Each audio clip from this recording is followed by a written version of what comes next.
Қайырлы күн баршаңызға. Бүгін сіздермен өте дәмді әрі өте оңай дайындалатын пахлаваны рецептісімен бөлісемін.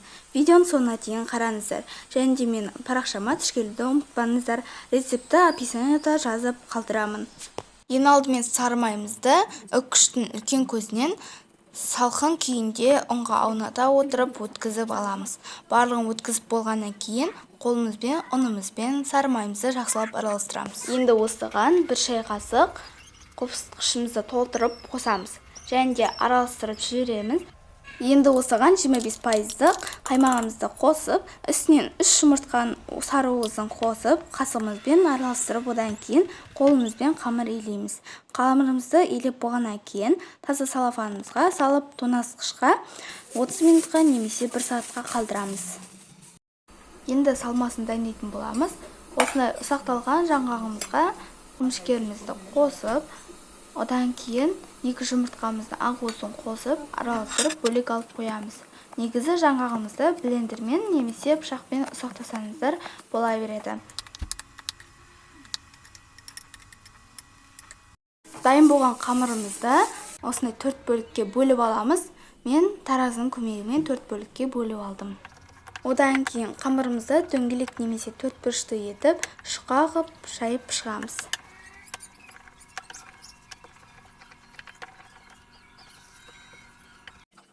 Жайып болғаннан кейін осындай формамызға пергамент қағазын төсеп, қамырымызды жайып қоямыз. Оның үстіне салмамызды біркелкі етіп жағып шығамыз.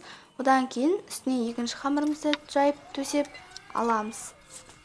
Артық жерлерін пышақтың көмегімен кесіп алсаңыздар болады. Үстіне тағы салмамызды біркелкі етіп жағып, солай барлығын қайталап шығамыз.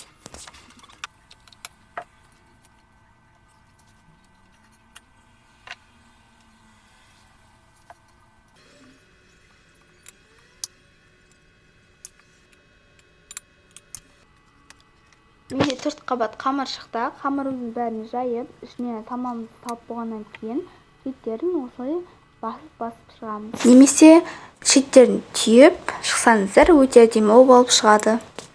Енді осылай біркелкі етіп кесіп аламыз.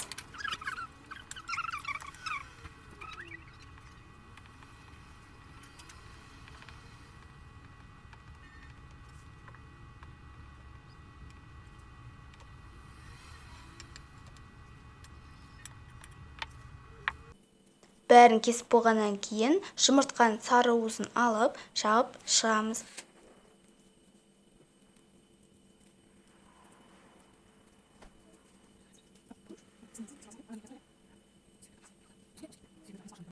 Енді бүтін жаңғақтарымызды осындай кесілген әрбір оңбектің үстіне қойып шығамыз.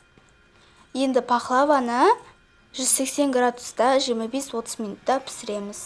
Және де пахлава пісуге 10 минут қалғанда араларына сұйық балды құйып жүрсеңіздер, өте жұмсақ болып шығады. Пахлава өте дәмді әрі керемет болып шығады. Және де барлығыңызға жасауға кеңес беремін. Баршаңызға ас болсын. Видео ұнаса арнама тіркеліп, видео лайк басып, комментарий қалдыруды ұмытпаңыздар. Келесі кездескенше аман сау болыңыздар.